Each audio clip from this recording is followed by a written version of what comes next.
Salut tout le monde, j'espère que vous allez bien. On se retrouve les amis pour une nouvelle vidéo spéciale Mercato et on a beaucoup de grosses informations et beaucoup presque d'officialisation, pas mal d'actu qui viennent tout simplement de Fabrizio Romano. On va démarrer donc avec cette première officialisation, le retour du champion du monde 2018, Olivier Giroud en France. Giroud qui s'engage donc du côté de Lille. C'est une très bonne nouvelle pour la Ligue 1 de retrouver un champion du monde qui a un super état d'esprit, on l'avait évoqué. Bon, son passage aux États-Unis n'a pas été hyper concluant. Il a annoncé en conférence de presse qu'il avait pour le moment une petite gêne au niveau de la cheville, qu'il allait profiter encore d'une grosse quinzaine de jours de repos et de vacances pour se refaire un petit peu la cerise.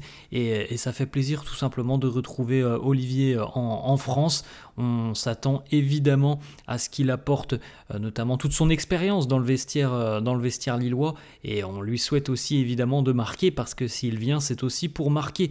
Lille va perdre, on va l'annoncer d'ailleurs dans quelques instants, on va en parler, le départ de Jonathan David est quasiment officialisé puisqu'on connaît son prochain club, et il va falloir maintenant trouver les remplaçants. Alors Giroud, je pense, ne sera pas la seule arrivée dans le secteur offensif. En tout cas, son expérience, sa taille, son poids offensivement doivent aider le LOSC cette saison. En tout cas, je pense que voilà, tout le monde est très heureux de revoir Olivier en Ligue 1.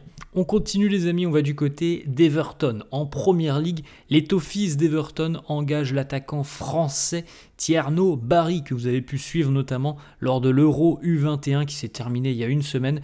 Tierno Barry qui évoluait du côté de Villarreal en Espagne et qui a vécu une très belle saison. 11 buts, 4 passes D en Liga pour le jeune attaquant français. C'est un gros deal quand même. On parle de plus de 35 millions d'euros entre Everton et Villarreal. Il a été évidemment conquis, notamment parce que Everton change de stade. Là, après avoir connu pendant plus de 100 ans Goodison Park, les Toffees vont avoir un nouveau stade. Il est magnifique dès la première journée de Première Ligue. Et puis évidemment le salaire aussi qui peut plaire à Tierno Barry du côté d'Everton. Il y a quand même une grosse augmentation par rapport à ce qui touchait du côté de Villarreal. Et il y a une équipe ambitieuse du côté d'Everton. C'est un bon buteur, Tierno Barry, passé par la Suisse aussi, par le FC Bâle où il a beaucoup marqué, par Beveren en Belgique, là aussi où il avait beaucoup marqué. Donc à 22 ans, c'est un attaquant très prometteur qui bouge, qui est vraiment très électrique, très dynamique offensivement et qui a un vrai sens de la finition, Tierno Barry à Everton. On continue les amis avec le retour d'un international italien. Ciro Immobile va faire son retour en Serie A après un an passé en Turquie où ça s'est bien passé sur le plan personnel du côté du Beşiktaş. 30 matchs, 15 buts en championnat, donc les stats sont quand même plutôt très positifs pour Ciro Immobile, mais peut-être le manque du pays pour Ciro qui revient en Italie chez une équipe qui depuis 2 ans a impressionné tout le monde, a réalisé des miracles, s'est qualifié pour la Ligue des Champions, a remporté la Coupe d'Italie. C'est Bologne qui va recruter Ciro Immobile, il devrait arriver pour 1 an plus 1 saison en option. On rappelle que Immobile, lorsqu'il a quitté l'Italie il y a 1 an, il restait quand même sur des saisons avec la Lazio où en moyenne c'est entre 15 et 25 buts par saison, Immobile parfois plus. Il y a eu des saisons à 30 buts pour l'attaquant italien, donc c'est un vrai goléador qui va arriver du côté de Bologne. Ensuite on poursuit les amis et on va donc s'intéresser à l'attaquant canadien lillois Jonathan David. Alors évoqué les amis depuis des semaines et des semaines, même depuis des mois et des mois. Lille voulait le prolonger depuis de nombreux mois, ça ne s'est pas fait et pour le LOSC c'est une perte importante puisqu'on l'a déjà répété, le joueur s'en va gratuitement. Quand on voit à quel point un attaquant peut être très cher sur le marché, c'est évidemment une très mauvaise nouvelle pour Lille parce que je pense que la valeur de Jonathan David c'est entre 50 et 70 millions d'euros sur le marché des transferts, donc c'est une perte quand même très importante pour les Dogs. En tout cas, Jonathan David va continuer sa carrière du côté de l'Italie. Le Here We Go est tombé. Jonathan David va s'engager avec la Juventus. Il y a un accord verbal entre le joueur et la Juventus, donc il ne reste plus que la visite médicale à passer pour l'attaquant canadien qui a marqué quand même en 5 ans du côté de la Ligue 1 près de 90 buts. Donc lui aussi, c'est quand même une sérieuse menace dans la surface de réparation. On verra bien côté turinois quels seront les choix d'Igor Tudor, puisqu'il pourrait y avoir un été aussi mouvementé côté turinois, et notamment le départ de Dusan Vlahovic, justement pour faire un peu de place, encore un peu plus de place à Jonathan David. Ensuite les amis, on va du côté de la Première Ligue. Sunderland qui est très actif depuis quelques jours, les Black Cats qui ont sorti le chéquier. Sunderland va recruter le jeune défenseur congolais Noah Sadiki, joueur de l'Union Saint-Gilloise en Belgique, qui a fait une saison très intéressante, champion de Belgique notamment avec l'Union. Une grosse activité défensive, Noah Sadiki. Il va s'engager pour à peu près 20 millions d'euros. C'est une très belle étape aussi dans sa jeune carrière, parce que c'est un profil très juvénile, Noah Sadiki. On reste en Première Ligue, c'est un Français et défenseur. Olivier Boscagli s'engage du côté de Brighton pour 5 ans. Boscagli que l'on connaît puisqu'il a déjà joué notamment du côté de Nice.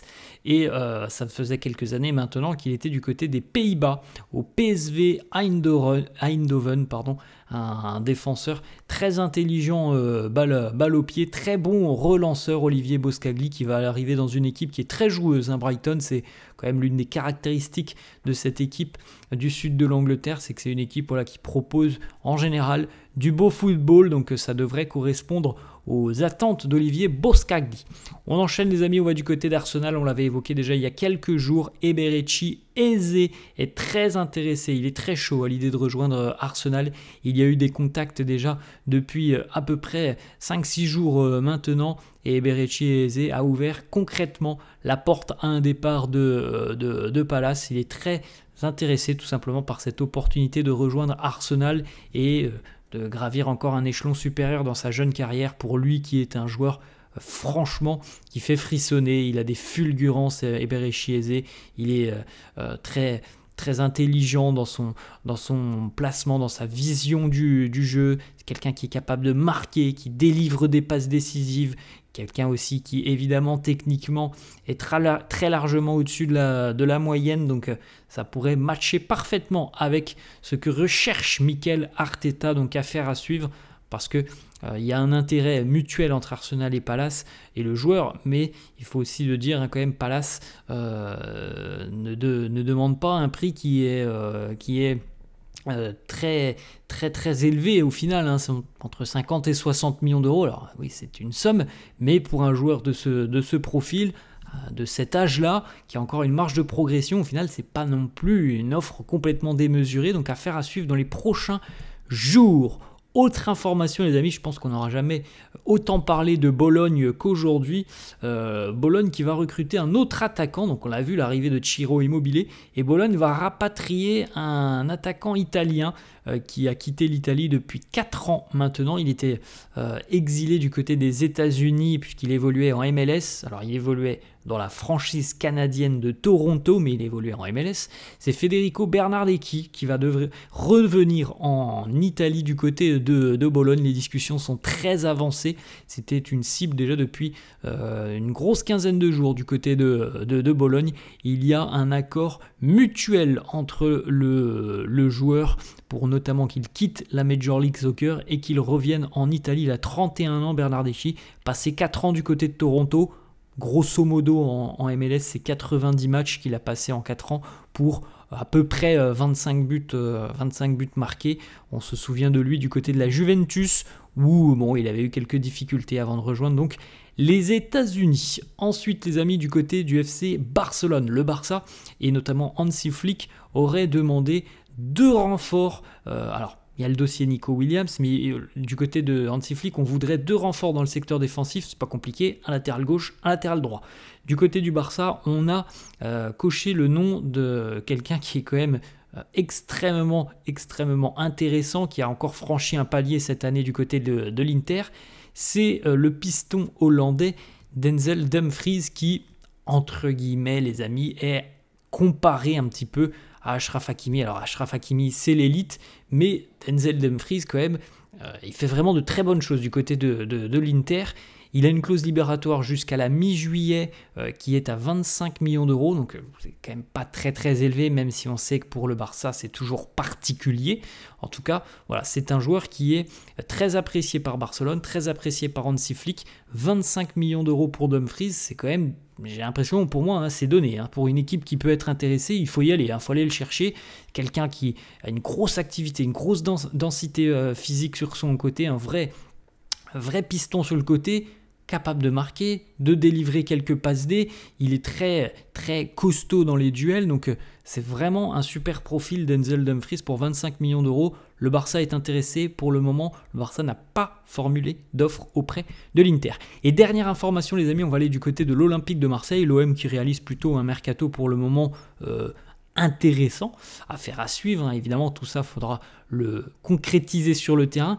Marseille est intéressé cette fois-ci par Timothée Weah, du côté le joueur turinois qui va quitter la Juventus, la Juve qui veut vendre Timothée Weah. Il y avait l'intérêt de Nottingham, c'est tombé à l'eau, donc Marseille veut en profiter pour recruter le milieu de terrain américain. Et l'OM est aussi intéressé par Sacha Boey, le latéral du Bayern, qui est passé par la Turquie aussi, par Galatasaray, et qui a peu de temps de jeu et n'a aucun avenir du côté du Bayern, qui connaît très bien la Ligue 1, Sacha Boey, il passait par Rennes notamment, il passait par Dijon aussi, donc voilà, c'est un joueur qui a quand même pas mal d'expérience, et au final ce sont deux joueurs quand même plutôt expérimentés qui ne coûterait pas trop cher normalement pour l'OM, donc, mais on sait aussi que Franck McCourt a sorti de nouveau le chéquier, donc voilà, deux pistes qui peuvent être intéressantes pour l'OM sur la suite de ce mercato. Voilà les amis, la fin de cette vidéo, j'espère que ça vous a plu, n'hésitez pas comme d'habitude à lâcher un petit pouce bleu, merci à tous ceux qui le feront, n'hésitez pas à vous abonner à la chaîne, je vous souhaite une très bonne journée, je vous dis à la prochaine,